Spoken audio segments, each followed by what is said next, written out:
Mathalan mtu anahitaji shafaa, pengine amefanya kosa au mtoto wake amefanya kosa na anapaswa kumsaidia mtoto wake ili asipate madhara ya hukumu itakayotolewa kwa makosa aliyofanya.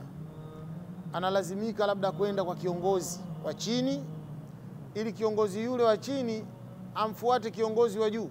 Walillahi almathalul a'la.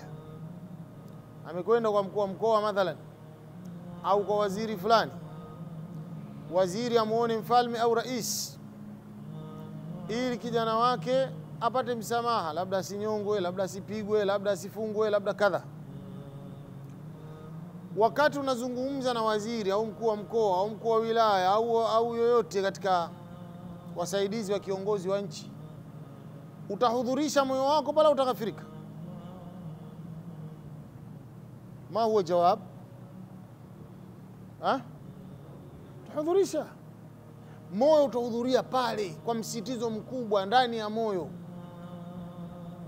Naomba sana bwana mkubwa, nisaidie ndugu yangu, maana la haula wala quwwata, si tutafanya nini? Naomba unisaidie jambo. Yani kwa msitizo ule moyo hasa uko pale katika lile jambo.